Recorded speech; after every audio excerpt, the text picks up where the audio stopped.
Hello friends, welcome to our channel learn English with S K sir. Students, आज हम आपके लिए जो टॉपिक लेकर आए हैं वो है एडवर्ब। स्टूडेंट्स, हमने हमारे चैनल पर सबसे पहले वीडियो डाला था पार्ट्स ऑफ स्पीच, और एडवर्ब जो है वो पार्ट्स ऑफ स्पीच का ही भाग है। एडवर्ब को हम कहते हैं क्रिया विशेषण। एडवर्ब की डेफिनेशन मैं आपको बता देता हूँ स्टूडेंट्स। क्रिया विशेषण वह शब्द है जो क्रिया विशेषण वह दूसरे क्रिया विशेषण के अर्थ को मॉडिफाई करता है। वह यह बताता है कि क्रिया कैसे, कब व कहाँ हुई। एडवर्ब का पूरा चैप्टर मैं आपको बाद में डिटेल में समझाऊंगा। आज हम एडवर्ब के 15 MCQs करते हैं स्टूडेंट्स। तो आइए स्टार्ट करते हैं हमारा आज का पहला क्वेश्चन। डायरेक्शंस हैं स्टूडेंट्स, क्वेश्चन नंबर 1 से लेकर 10 तक के लिए, वो एक बार देख लेते हैं। In each of the following questions, choose the correct alternative out of the 4 as your answer. Question number 1 से लेकर 10 में हमारे को जो है 4 ऑप्शंस दिए हुए हैं और हमें जो है करेक्ट अल्टरनेटिव को चुनना है। First sentence, the greater the demand dash the price. Options हैं A higher, B high, C the higher और डी द हाई। तो जितनी ज़्यादा डिमांड होगी उतनी ही ज़्यादा प्राइस होगी।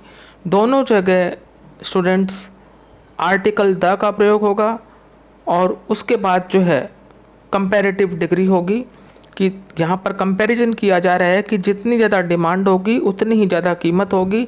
तो द ग्रेटर और द हायर जो है कॉम्बिनेशन बनेगा। तो ऑप्शन सी द हायर जो है वो राइट है। Second question, I have little time, so I can tell you only dash what he said.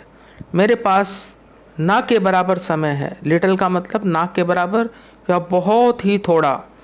So I can tell you only dash what he said. इसलिए मैं आपको संक्षिप्त रूप में ही बता सकता हूँ कि उसने क्या कहा। A shortly, B briefly, C little of और D briskly।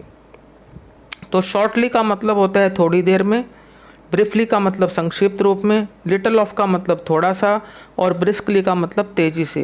तो यहाँ पर बात आ रही है संक्षिप्त रूप से, यानी उसको सार रूप में बता सकता हूँ कि ब्रीफली बता सकता हूँ आपको उसने क्या कहा। तो बी ऑप्शन जो है ब्रीफली वो है हमारा right answer. Now C third question, it is raining dash do not go out.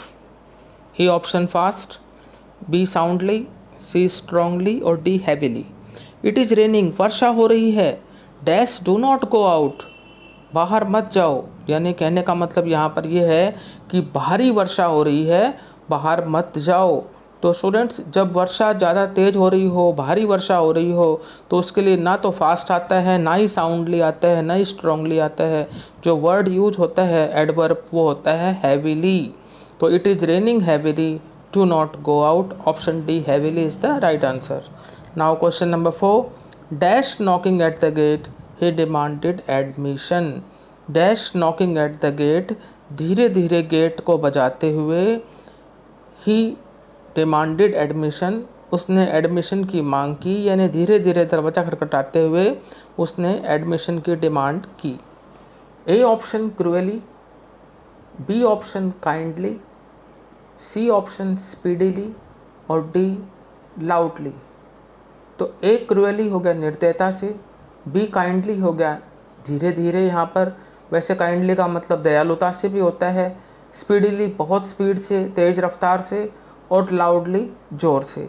तो यहाँ पर स्टूडेंट्स जो सेंस आ रही है वो धीरे धीरे दरवाज़ा खटखटाने की आ रही है। तो काइंडली जो है वो एडवर्ब यहाँ पर यूज होगा। Kindly knocking at the gate, he demanded admission. B option kindly is right. Now fifth question, you cannot lose what you dash had. आप वो चीज़ नहीं खो सकते, क्या नहीं खो सकते, जो आपके पास थी ही नहीं, जो आपके पास कभी थी ही नहीं। A once, एक बार, B always, हमेशा, सी नेवर, कभी नहीं, डी हैव, होना। तो students, you can not lose what you never had, आप उस चीज़ को खो ही नहीं सकते जो आपके पास कभी थी नहीं। तो नेवर का मतलब कभी नहीं, option C never right answer है।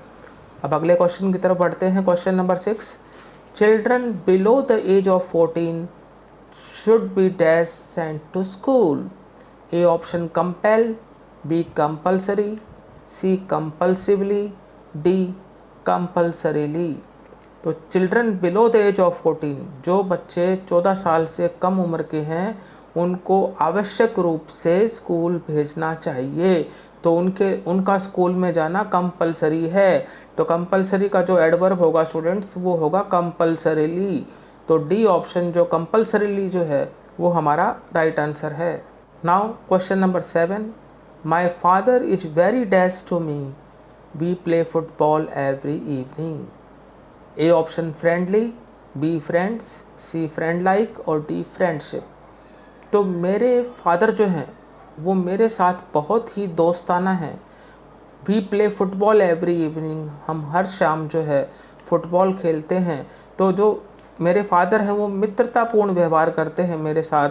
तो मित्रतापूर्ण व्यवहार के लिए स्टूडेंट्स जो एडवर्ब हो जाएगा फ्रेंडली, फ्रेंड के बाद अगर हम एल वाई लगा देते हैं तो वो फ्रेंडली हो जाएगा और फ्रेंडली ही यहाँ पर एडवर्ब है।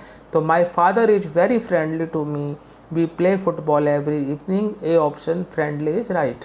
Now question number 8, a garden knife is dash used for right pruning. एक गार्डन नाइफ को जो है सामान्यतः यूज किया जाता है राइट प्रूनिंग के लिए।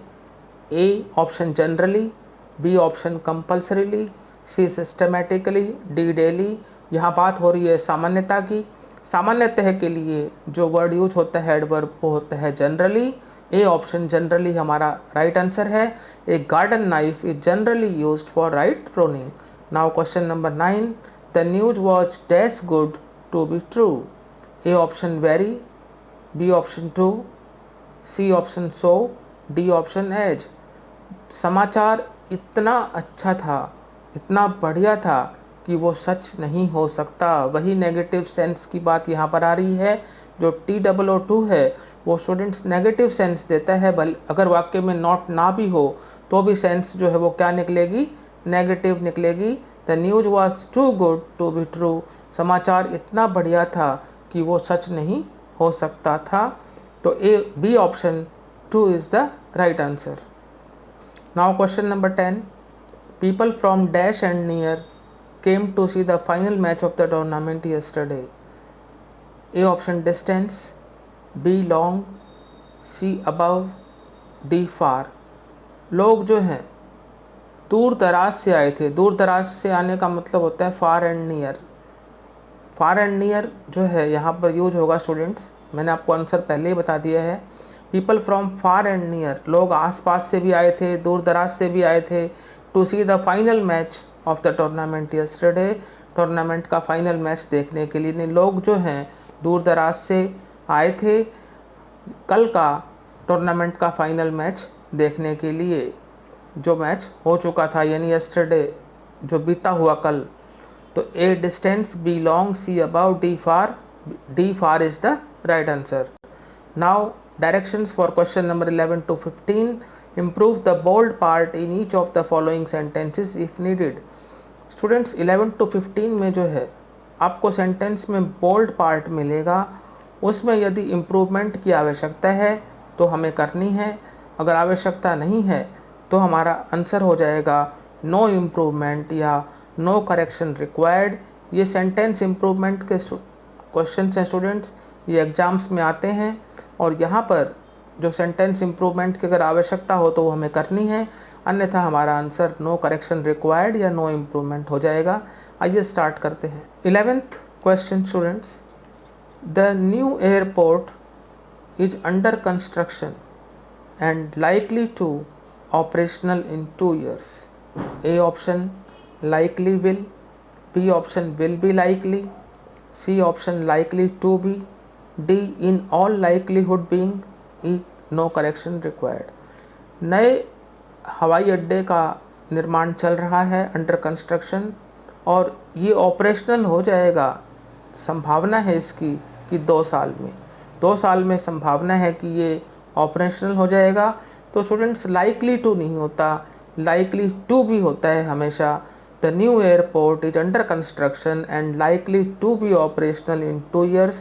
जो बोल्ड पार्ट लाइकली टू है उसमें जो है इम्प्रूवमेंट की आवश्यकता है, लाइकली टू भी हमें करना होगा और लाइकली टू भी हमें ऑप्शन सी में मिल रहा है, तो ऑप्शन सी हमारा राइट आंसर है।